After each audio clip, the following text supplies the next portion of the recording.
Pour ce que l'Esprit veut nous donner ce matin, je vais vous inviter à tourner dans Matthieu chapitre 6. On va lire à partir du verset 25. Dans l'Évangile selon Matthieu, chapitre 6, à partir du verset 25. Dès que vous allez voir l'endroit, vous allez reconnaître tout de suite, c'est un endroit sur lequel on a repassé maintes et maintes fois. Un endroit assez important sur lequel on a besoin de revenir parfois dans notre vie. Le sujet va être assez facile à trouver, disons, à relever à travers de ce qui est dit. Dans Matthieu chapitre 6, à partir du verset 25, le Seigneur dit, « C'est pourquoi je vous dis, ne vous inquiétez pas pour votre vie, de ce que vous mangerez, ni pour votre corps de quoi vous serez vêtus. La vie n'est-elle pas plus que la nourriture, et le corps plus que le vêtement? Regardez les oiseaux du ciel. Ils ne sèment ni ne moissonnent, ils n'amassent rien dans des greniers, et votre Père céleste les nourrit. Ne valez-vous pas beaucoup plus qu'eux? Qui de vous, par ses inquiétudes, peut ajouter une coudée à la durée de sa vie? En d'autres mots, qui de vous, par ses inquiétudes, peut rallonger son espérance de vie? On pourrait remanier ça comme ça aussi. Et pourquoi vous inquiétez-vous au sujet du vêtement? Considérez comment croissent les lys des champs. Ils ne travaillent ni ne filent. Cependant, je vous dis que Salomon même, dans toute sa gloire, n'a pas été vêtu comme l'un d'eux. Si Dieu revêt ainsi l'herbe des champs, qui existe aujourd'hui, et qui demain sera jetée au four, ne vous vêtira-t-il pas à plus forte raison, gens de peu de foi? Ne vous inquiétez donc point, et ne dites pas, que mangerons-nous? Que boirons-nous? De quoi serons-nous vêtus? Car toutes ces choses, ce sont les païens qui les recherchent. Votre Père céleste sait que vous en avez besoin. Cherchez premièrement le royaume et la justice de Dieu, et toutes ces choses vous seront données par-dessus. Ne vous inquiétez donc pas du lendemain, car le lendemain aura soin de lui-même. À chaque jour suffit sa peine. On va arrêter là. Voyons ici, comme je vous le disais, le sujet n'est pas trop dur à relever, pas trop dur à découvrir. Le sujet, c'est les inquiétudes. On voit que le Seigneur nous parle d'inquiétude ici. Et quand on se met dans la peau des gens de l'époque, quand on se met dans le contexte, c'était très pertinent d'en parler. Parce que les gens qui venaient au Seigneur étaient pour la plupart des paysans, étaient pour la plupart des fermiers, des gens qui devaient trimer très fort pour gagner leur pain quotidien. On sait qu'en plus, ils étaient sous le joug de l'Empire romain, qu'autrement dit, l'Empire romain prélevait des impôts sur eux, il prélevait sur eux aussi des denrées, ils devaient vraiment s'arranger pour que ça fructue et que ça produise, pour donner la part aux Romains et pour avoir de quoi subsister aussi dans leurs besoins. On voit qu'il y avait sûrement beaucoup de raisons de s'inquiéter pour ces gens-là. Et de recevoir un message comme ça devait être, oui, encourageant, édifiant, mais en même temps, ça devait être comme, ouais, mais comment je fais ça? Parce que le Seigneur, le mot d'ordre qui revient, ne vous inquiétez pas. Facile à dire, ne vous inquiétez pas. Ce n'est pas une formule magique. On se rend compte souvent de ça quand on se dit, OK, il ne faut pas que je m'inquiète. Pas que je m'inquiète. Tu te rends compte que ce n'est pas une formule magique, ça. Ces gens-là aussi ont dû comprendre l'enseignement de notre Seigneur sur ce sujet. Pour notre bénéfice, on se rappelait c'est quoi l'inquiétude? Selon le dictionnaire, l'inquiétude, c'est un état de celui qui est inquiet ou qui n'a pas le repos moral. Donc, en d'autres mots, si on ne peut pas s'arrêter, s'il arrive quelque chose, que ce soit un problème, une situation, une circonstance, un défi, peu importe, puis qu'on ne peut pas arrêter de penser à cette chose-là, puis qu'elle nous trotte dans la tête, elle nous vire dans la tête tout le temps, puis que ça génère en nous de la peur, ça génère en nous du découragement, de l'anxiété, ben vous êtes inquiet. Si vous avez ces symptômes-là et que vous avez si ça se passe, c'est que vous êtes inquiet, on met les mots exactement où ils sont. C'est de l'inquiétude. De ne pas être capable de s'arrêter, de penser à quelque chose qui produit en nous de l'anxiété, de la peur, etc., c'est de l'inquiétude. Et on voit que le Seigneur disait ici, ne vous inquiétez de rien. Il le répétait à plusieurs fois, il donnait des exemples.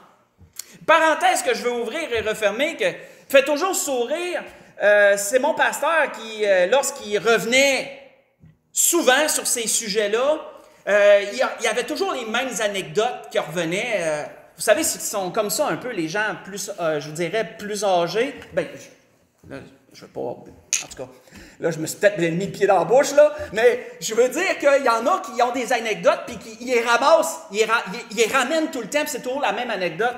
Puis Frère Boileau, lui, il disait toujours que les oiseaux, ils se promenaient pas avec des poches de graines sur le dos quand ils s'en allaient, ils migraient d'un endroit à un autre. C'était son anecdote qui ramenait tout le temps, c'est ça que je voulais dire, en gros. Donc, si je veux pas blesser personne ou offusquer personne.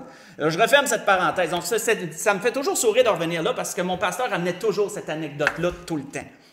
Mais pourquoi le Seigneur parlait des plantes? C'est simple, parce que vous savez qu'à l'époque, lorsque c'était le temps de la moisson, avec la faux, il coupait le foin, il le liait en gerbe et ensuite, il le jetait au four. Donc, s'il y avait des fleurs, ben c'était la même chose. Des fleurs passaient dans le tas parce qu'ils ne s'en servaient pas pour donner à manger aux animaux. Donc, le foin, les fleurs, tout y allait en gerbe et on jetait les gerbes au four, ce qui n'était pas bon. Et donc, le Seigneur amène ces deux exemples-là pour ça. Mais, puis on peut comprendre aussi que l'inquiétude, c'est le contraire de la paix. Ça, l'apôtre Paul en parlait aux Philippiens, puis c'est comme clairement démontré que l'inquiétude et la paix, c'est deux opposés. Hein? C'est deux choses contraires l'un à l'autre. On voit que l'apôtre Paul disait, c'est pour cette raison-là que l'apôtre Paul disait aux Philippiens, « Ne vous inquiétez de rien, mais en toute chose, faites connaître vos besoins à Dieu par des prières, des supplications, avec des actions de grâce. » Et il disait ensuite, « Et la paix de Dieu, qui surpasse toute intelligence, gardera vos cœurs et vos pensées en Jésus-Christ. » Ce que je viens de vous lire, c'est dans Philippiens 4. J'ai lu le verset 6 et le verset 7 de Philippiens chapitre 4. Hein, Seigneur, encore là, l'apôtre Paul disait par l'Esprit, ne vous inquiétez de rien. Et il disait tout ce que vous avez dans la tête là, qui génère l'anxiété, de la peur, etc. Là, confiez tout ça à Dieu. Dites toutes ces choses-là à Dieu. Donnez tous vos besoins à Dieu. Puis Dieu va s'occuper d'instaurer, d'insuffler en vous sa paix. Et la paix sera le contraire. La paix, c'est l'absence d'inquiétude, selon le dictionnaire. Donc, on voit que c'est les opposés l'un à l'autre. Mais si on revient à ce que le Seigneur nous a donné, à la fin du chapitre 7 de Matthieu, le Seigneur donne deux exhortations. Je pourrais même dire commandements. Je suis tiraillé entre exhortation et commandement, je vous dirais, ce qui n'a pas grande importance, somme toute. Mais le Seigneur donne 2 points à la fin de ce chapitre. 2 points pour traiter l'inquiétude. Quand on les comprend, 2 points pour traiter l'inquiétude, mais en même temps, ces 2 points-là font ressortir 2 tendances humaines qu'on a, et c'est pourquoi que le Seigneur les a données. Et l'Esprit veut s'attarder surtout sur ces 2 points-là ce matin. Je dirais tendance. La première, on va commencer par la dernière, le verset 34. Pourquoi le Seigneur a conclu complètement en disant « Ne vous inquiétez donc pas du lendemain, car le lendemain aura soin de lui-même, et à chaque jour suffit sa peine. » Qu'est-ce que le Seigneur voulait relever à travers de ce premier point-là, de cette première exhortation-là, ou commandement? Bien, premièrement, il voulait relever une tendance humaine. Quelle est cette tendance? C'est que lorsqu'on est face à un problème, frères et sœurs, avez-vous remarqué qu'on a toujours la tendance à le prendre dans son ensemble?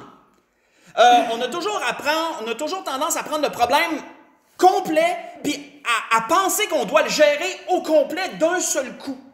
Et là, on est écrasé devant la grandeur parfois de la situation, puis on se dit, comment je peux faire pour gérer la complexité de tout ça?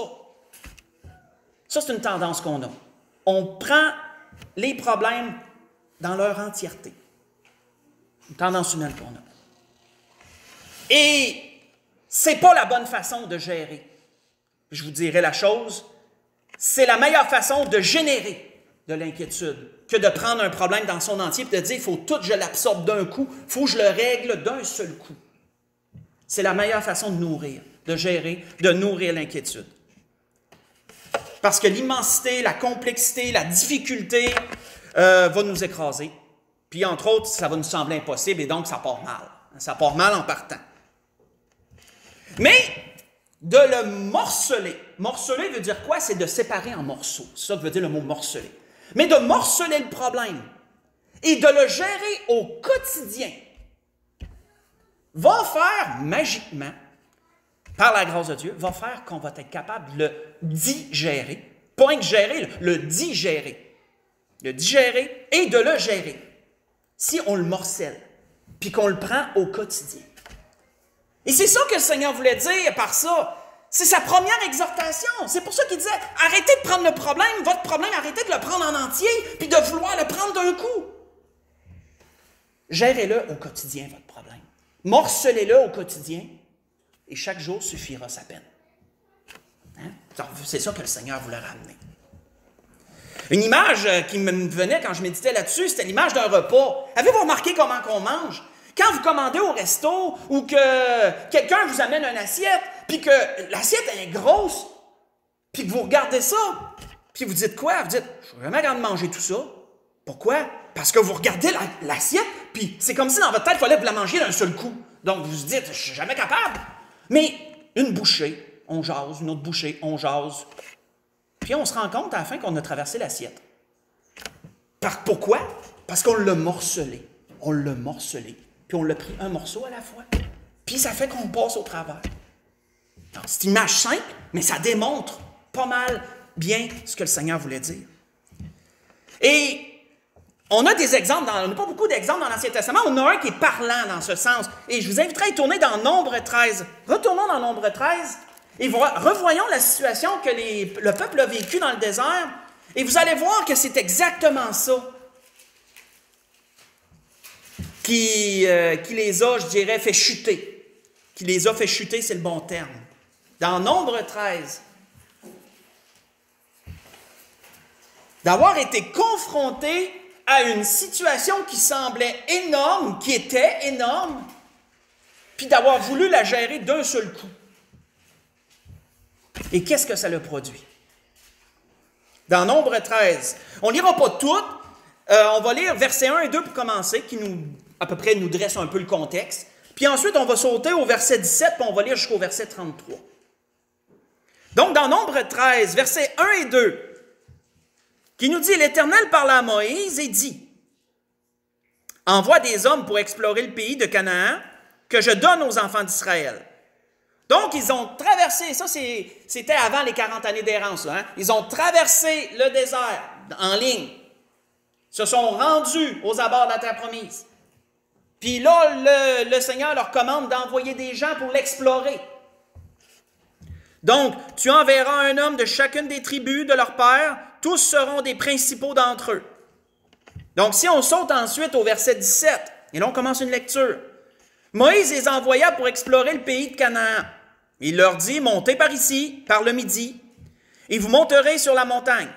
Vous verrez le pays, ce qu'il est, et le peuple qui l'habite, s'il est fort ou faible, s'il est en petit ou en grand nombre.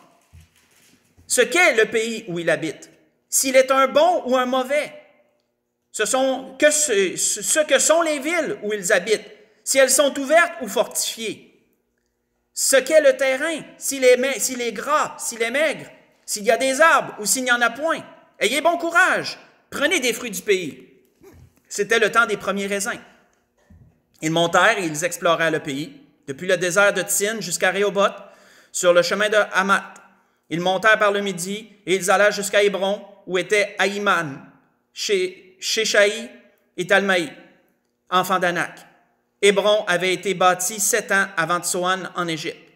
Ils arrivèrent jusqu'à la vallée d'Escol, où ils coupèrent une branche de vigne avec une grappe de raisin, qu'ils portèrent à deux au moyen d'une perche.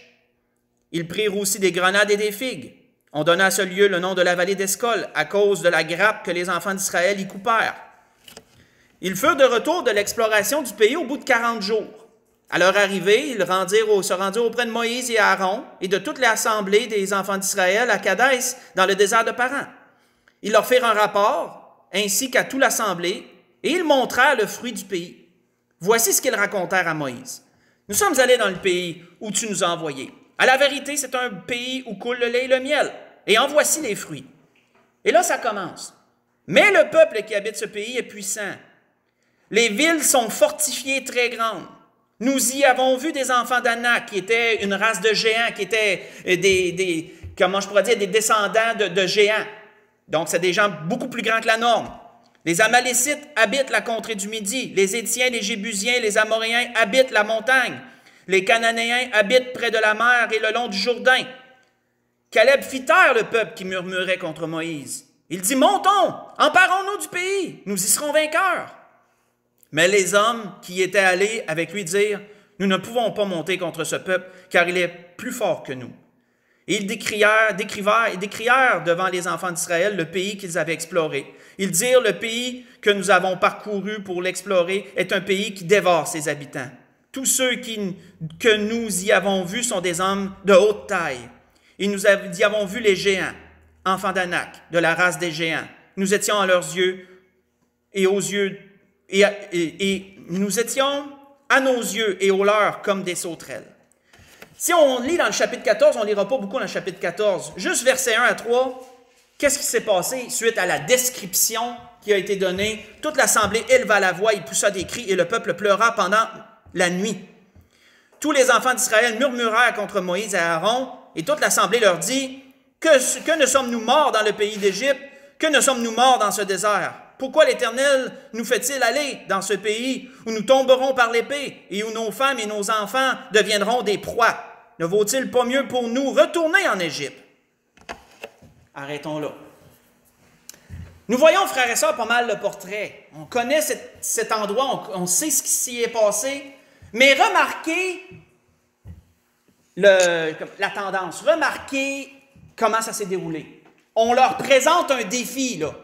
Oui, c'est vrai qu'il y a des fruits. Pour qu'il y a deux hommes qui aient eu à porter une branche de raisin sur une perche et qu'elle devait être pesante, ils devaient en avoir du raisin, de l'abondance, ils devaient en avoir de l'abondance.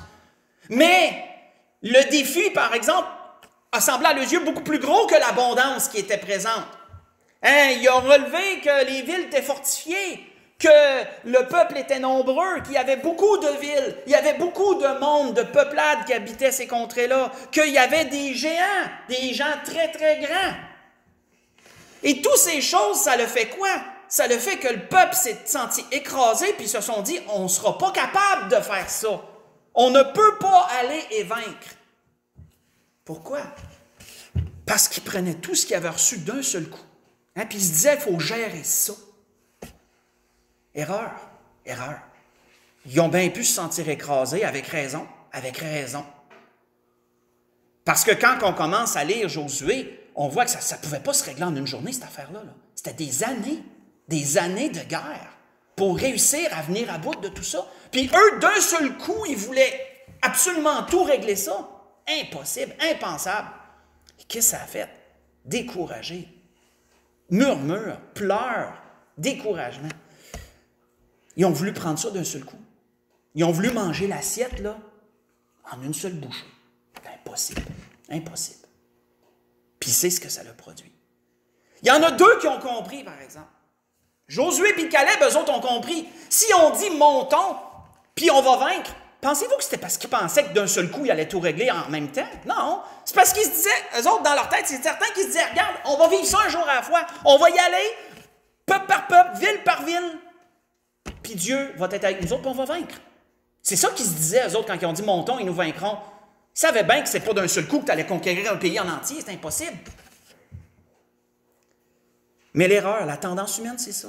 On veut tout gérer d'un coup, puis ça nous écrase, puis on n'est pas capable. C'est vrai qu'on n'est pas capable. Et ça peut bien nous rendre inquiets, ça peut, c'est normal. C'est pas la bonne façon de l'aborder. Vous savez, Moïse avait déjà vécu ça, lui aussi, une situation similaire. Je vais juste vous lire une petite chose. Quand Moïse a été appelé par Dieu, et vous verrez que c'est la même affaire, c'est encore la même tendance qui revient. Faites juste écouter, quand Moïse a reçu son appel de Dieu, puis Dieu lui a expliqué l'ampleur de ce qu'il attendait de lui, là. Quand Dieu lui a dit, l'Éternel dit, j'ai vu la souffrance de mon peuple qui est en Égypte, j'ai entendu les cris que lui font pousser ses oppresseurs, je connais ses douleurs. Je suis descendu pour le délivrer de la main des Égyptiens, pour le faire monter dans ce pays, dans un bon et vaste pays, un pays où coule le lait et le miel, dans des lieux qu'habitent les Cananéens, et les Héthiens, les Amoréens, les Phéréziens, les Éviens et les Jébusiens. Voici les cris d'Israël sont venus jusqu'à moi. J'ai vu l'oppression que leur font souffrir les Égyptiens. Maintenant, va, notez, va, je t'enverrai auprès de Pharaon, tu feras sortir d'Égypte mon peuple et les enfants d'Israël. Et Moïse dit à Dieu, qui suis-je pour aller vers Pharaon et pour faire sortir d'Égypte les enfants d'Israël? Et devant la grandeur de tout ça, là, quand Dieu lui a donné ça, puis que Moïse il a pris ça d'un seul coup, puis il dit, moi je suis un berger, qui je suis pour être capable de me présenter devant le chef suprême de toute l'Égypte et d'être capable de faire sortir tout un peuple qui est au-dessus d'1 million de personnes? Ben, c'est normal que Moïse, il dit, hey, je ne peux pas faire ça, moi. Il l'a pris d'un coup. C'est bien normal, il a pris tout ça d'un coup. Dieu dit, je serai avec toi, c'est ça. T'sais, Dieu le savait que ça ne se ferait pas en une journée, ça. Morcelle ça. Prends ça au quotidien, jour par jour. Dieu, il va être avec toi, et puis à tous les jours, c'est un petit morceau de plus. Puis en bout de ligne, ben, tu réussis. C'est pour ça que Dieu dit, je serai avec toi, ceci sera pour toi le signe que c'est moi qui t'envoie quand tu auras fait sortir d'Égypte le peuple, vous servirez Dieu sur cette montagne. La montagne, autrement dit, qui était là, en train de paître. Ce que je vous ai lu, c'est dans l'Exode 3, j'ai lu à partir du verset 7 jusqu'au verset 12. Donc, c'est une première chose, frères et sœurs, importante à comprendre, puis c'est pour ça que le Seigneur a dit, ne vous inquiétez pas du lendemain, il aura soin de lui-même. À chaque jour suffit sa peine. Ne tentez pas de gérer le problème d'un seul coup. On n'y arrivera pas. Morcelez-le. Ayez confiance en Dieu et vivez-le au quotidien. Morceau par morceau, vous allez passer à travers l'assiette. Mais il y a une autre tendance aussi que le Seigneur a relevée. Et elle précède celle qu'on vient de voir. Le Seigneur avait dit quoi dans Matthieu 24? Il avait dit également, cherchez premièrement le royaume et la justice de Dieu. Et toutes ces choses vous seront données par-dessus. Ça aussi, frères et sœurs, le Seigneur relevait une tendance humaine, insubtile, mais elle est là. Le Seigneur, qu'est-ce qu'il voulait leur dire? C'était d'arrêter de garder leur attention fixée sur le problème, mais plutôt de détourner l'attention sur autre chose, sur Dieu, somme toute. Parce que c'est prouvé, frères et sœurs, qu'une de nos tendances, c'est que lorsqu'on est face à un problème, on va garder notre attention fixée là-dessus. On veut le régler, donc notre attention va être toute là-dessus. Puis c'est pour ça qu'on le recharge, un peu comme une vache qui rumine. Hein, on le repasse. Puis qu'est-ce que ça fait? Ça nourrit l'inquiétude. Et donc, on devient plus inquiet. Plus qu'on le tourne dans notre tête, plus qu'on devient inquiet. C'est une boucle sans fin. Ça devient une boucle sans fin. On garde notre attention fixée là-dessus. Mais si on était capable de transférer notre attention sur autre chose, ça ne veut pas dire qu'on se met la tête dans le sable comme l'autruche puis qu'on fait que ça n'existe pas. C'est pas ça que ça veut dire. Tu sais que ça existe, tu sais que c'est là. Sauf que tu choisis de mettre ton attention sur autre chose. Et qu'est-ce qui arrive? Tu ne nourriras pas l'inquiétude. Et donc, beaucoup plus facile à gérer. Puis qu'est-ce que le Seigneur dit?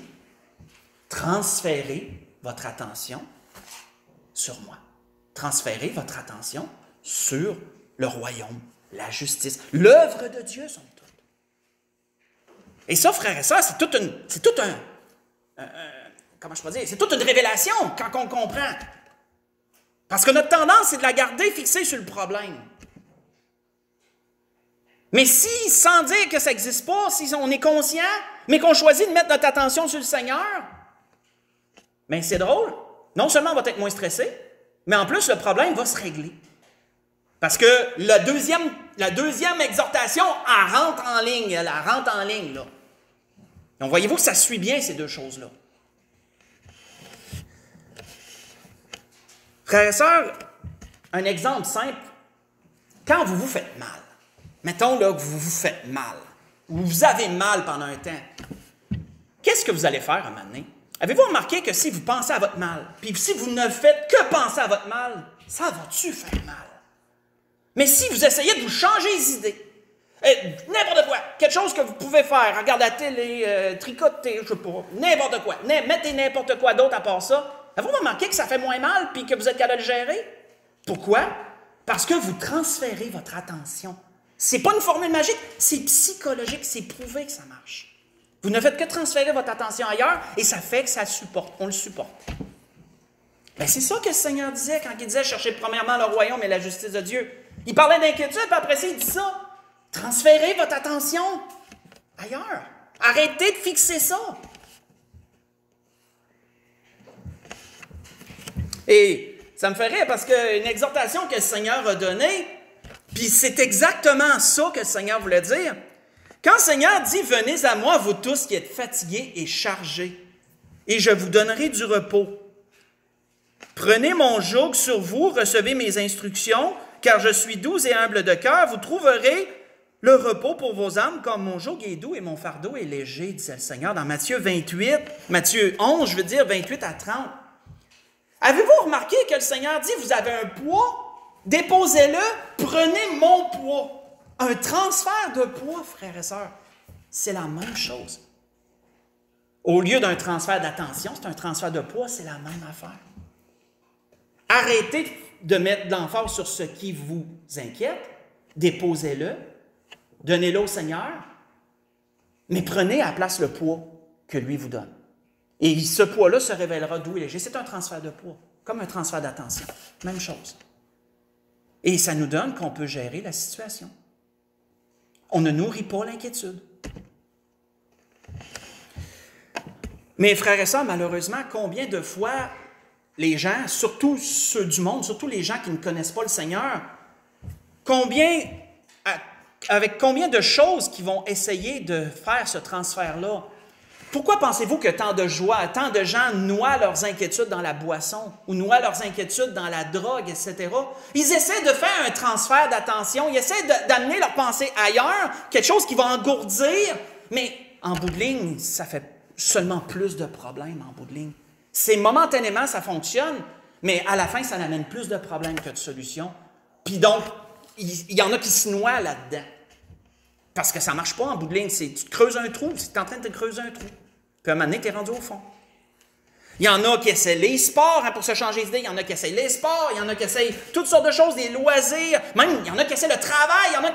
Combien il y en a que s'ils vivent quelque chose de difficile, ils vont se plonger dans le travail par-dessus la tête. Pourquoi? Un transfert d'attention. Au lieu de vivre la douleur, au lieu de la ressentir, puis d'être au quotidien, ils se disent, regarde, moi, il faut que je fasse autre chose, je vais virer fou. Ils se noient dans d'autres choses. C'est le principe, c'est le transfert d'attention. On essaye de ne pas penser à une chose, donc on fait d'autres choses pour un peu l'occuper, nous occuper. Mais c'est sûr que pour les gens, c'est plus ou moins nuisible dépendant de ce que tu choisis, sauf que c'est seulement momentané. Mais quand tu cherches premièrement le royaume et la justice de Dieu, et que c'est là que tu transfères ton attention, bien, le Seigneur, lui, en bout de ligne, va régler toutes tes affaires. C'est pour ça qu'il dit à la fin, cherchez premièrement le royaume de la justice de Dieu, et toutes ces choses vous seront données par-dessus. Un Seigneur va s'occuper de ton problème. Toi, tu vas avoir transféré ton attention. Tu sais que ça existe, mais tu nourriras plus ça, puis le Seigneur va le régler. C'est pas merveilleux. Il y a un exemple dans la parole qui nous démontre ça. Tournons dans les Actes 16. Allons voir ce que l'apôtre Paul et Silas, son confrère, ont vécu. Puis quand on y pense, c'est exactement ça. Quand on y pense, c'est exactement ça.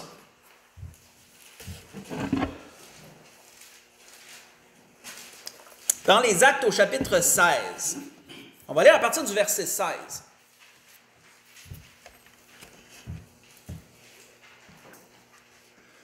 Juste pour aussi nous voir dans le contexte, emmener le contexte, puis tout ensemble. Il est dit, comme nous allions, Actes chapitre 16, verset 16, débutant verset 16, l'apôtre Paul dit, c'est plutôt reconnu comme Luc qui a écrit les Actes, en tout cas, il est dit, comme nous allions au lieu de prière, une servante qui avait un esprit de python, on m'en dit un mauvais esprit, en gros, un démon, et qui, en devinant procurer un grand profit à ses maîtres, vint au-devant de nous. Et se mit à nous suivre, Paul et nous. Elle criait, « Ces hommes sont les serviteurs du Dieu très haut, et ils vous annoncent la voie du salut. » Et elle fit cela pendant plusieurs jours. Paul, fatigué, se retourna et dit à l'esprit, « Je t'ordonne, au nom de Jésus-Christ, de sortir d'elle. » Et il sortit à l'heure même.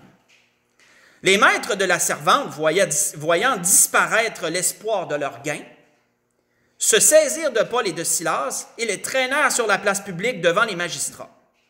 Ils les présentèrent aux prêteurs en disant, « Ces hommes troublent notre ville. Ce sont des Juifs qui annoncent des coutumes qui ne nous est permis ni de recevoir ni de suivre, à nous qui sommes Romains. » La foule se souleva aussi contre eux, et les prêteurs, ayant fait arracher leurs vêtements, ordonnèrent qu'on les batte de verge. Après qu'on les eut chargés de coups, ils les jetèrent en prison, en recommandant aux geôliers de les garder sûrement. Le geôlier, ayant reçu cet ordre, les jeta dans la prison intérieure et leur mit les ceps aux pieds, qui sont un peu les fers aux pieds. Vers le milieu de la nuit, notons le verset 25, vers le milieu de la nuit, Paul et Silas priaient et chantaient les louanges de Dieu et les prisonniers les entendaient. Arrêtons là. Qu'est-ce qui s'est passé ici, frères et sœurs? Il y a une chose sur laquelle on ne s'arrête pas. Pourquoi se sont-ils mis à chanter et à prier au milieu de la nuit? Bien, premièrement, on peut se dire que c'est parce qu'ils ne dormaient pas. Ça, c'est assez logique. Hein? Ils ne dormaient pas. Pourquoi ils n'étaient pas capables de dormir, selon vous? Ça se peut-tu qu'ils étaient inquiets, peut-être un petit peu? Ça se peut-tu que cette situation-là, où on les a emprisonnés, ils ne savent pas trop ce qui va se passer avec eux autres, on va-tu les mettre à mort le lendemain, tout? Ça se peut-tu que ça allait générer de l'inquiétude? Puis il y en a peut-être qui vont se dire, ben non, ils étaient forts, ces gens-là. Je suis sûr que Paul et Silas étaient sûrement remplis d'esprit, étaient sûrement forts. Et pourtant, Jésus, là, au jardin de Gethsémane, il y en a eu de l'angoisse et de l'inquiétude quand il savait ce qui allait arriver après. Est-ce que Paul et Silas auraient été plus forts que le Seigneur, puis qu'il aurait été, bon, il ne nous arrivera rien, nous autres. Tu sais, pas sûr. Pour qu'au milieu de la nuit, ça ait encore réveillé, moi, ça me donne déjà un indice. Personnellement, ça me donne déjà un indice que ça devait être quelque chose à gérer, ça. Puis que la Bible ne nous dit pas qu'ils ont commencé à chanter et à prier dès qu'ils sont rentrés en prison. La Bible nous dit qu'au milieu de la nuit, ils faisaient ça.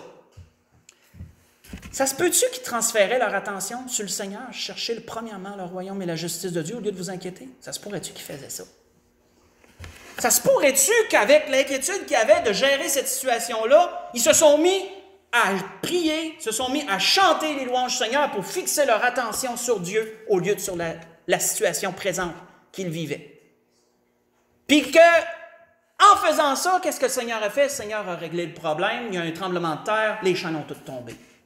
Et ensuite, il était libre.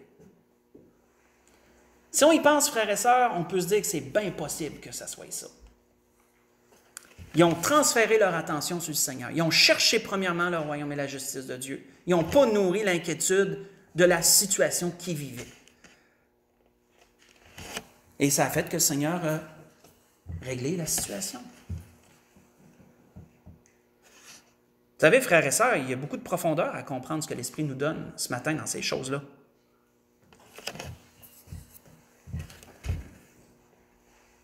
Deux tendances que le Seigneur nous a données, tendances humaines. Deux exhortations, commandements, pour régler ces choses. Premièrement, comme disait le Seigneur, n'essayons pas de régler toutes les choses d'un seul coup. Ne prenons pas le problème dans son entier puis dire « je dois régler ça ». Tu vas t'écraser. Morcelle-le. Mets ta confiance en Dieu. Morcelle-le au quotidien. Et le Seigneur dit, le lendemain, il aura soin de lui-même. Le Seigneur va s'occuper chaque jour, petit à petit. Vous allez gérer ces choses-là. Vous allez contrôler l'inquiétude et même mettre c'est comme un couvercle sur le chaudron. Là. Vous allez mettre un couvercle sur le chaudron de l'inquiétude. Vous allez contrôler ça. Puis le Seigneur, petit à petit, morceau, l'assiette va finir par être vide. Puis le Seigneur va vous permettre de régler une situation, d'avoir traversé une situation. Deuxième chose que le Seigneur nous dit, cherchez premièrement le royaume de la justice de Dieu. Ne fixez pas votre attention que sur le problème. Ne gardez pas votre attention que là-dessus. Vous allez nourrir votre inquiétude. Transférez votre attention. Faites un transfert de poids. Prenez le joug du Seigneur, déposez ce joug pesant-là. Transférez votre attention sur le Seigneur. Cherchez premièrement le royaume et la justice de Dieu. Et ce que vous vivez, le Seigneur va s'occuper de le régler. C'est deux belles choses que le Seigneur nous donne ce matin à travers de cet endroit-là où il nous parle d'inquiétude. Ce n'est pas pour rien que le Seigneur a dit ces deux choses-là. C'était deux exhortations très importantes. Pour conclure, ce que l'Esprit a voulu nous donner ce matin, tournons dans le psaume 34. Psaume 34. Pour conclure.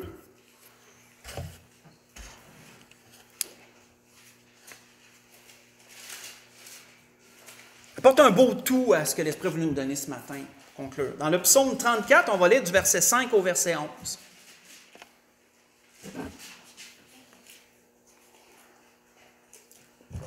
Et avant de lire, ce que je vous ai parlé tantôt à propos de Paul, ça me fait penser à ce qu'une sœur me dit de l'église de Berthierville. C'est là que je vais prêcher parfois des mercredis. Puis il y a une sœur là-bas qui me dit qu'elle, quand elle est toute seule, elle est monoparentale avec son fils, puis elle dit qu'elle, quand elle conduit, puis qu'il y a une tempête ou que, tu sais, ça lui fait peur, genre, qu'elle conduit, peu importe qu'il y a de l'inquiétude, elle dit, moi, elle dit, qu'est-ce que je fais? Elle dit, je chante des cantiques, puis elle dit, tout d'un coup, je me sens beaucoup plus paisible. Elle dit, je chante des cantiques, puis je traverse ma route, puis elle dit, je me rends chez nous tout le temps. Elle dit, je fais toujours ça, puis elle a enseigné son fils à faire la même affaire. Mais quand on pense à ce que l'Esprit nous a donné ce matin, là, on peut mettre des mots sur ce qu'elle fait. Ça veut dire quoi? C'est qu'elle transfère son attention ailleurs. Hein? Au lieu de penser à la route, penser aux intempéries, l'inquiétude, elle transfère son attention, elle chante des cantiques, son esprit est occupé au Seigneur, elle cherche premièrement le royaume et la justice de Dieu. Puis tout d'un coup, ça devient plus vivable et plus gérable, puis elle se rend à la maison. Je voulais juste ramener ça parce que je trouvais que c'était une belle image sur ce que l'Esprit nous donnait à propos de ce deuxième point-là qu'il nous a présenté. Donc, je referme la parenthèse et pour conclure, dans le psaume 34, à partir du verset 5, on voit qu'il est dit, David dit, « J'ai cherché l'Éternel, cherché le royaume et la justice de Dieu. J'ai cherché l'Éternel et il m'a répondu. Il m'a délivré de toutes mes frayeurs. Quand on tourne vers lui les regards, on est rayonnant de joie et le visage ne se couvre pas de honte. Quand un malheureux crie, l'Éternel entend et il le sauve de toutes ses détresses. L'ange de l'Éternel campe autour de ceux qui le craignent et les arrache au danger. Sentez et voyez combien l'Éternel est bon. Heureux l'homme qui cherche en lui son refuge. Craignez l'Éternel, vous ses saints, car rien ne manque à ceux qui le craignent. » C'était ce que l'Esprit voulait nous donner ce matin.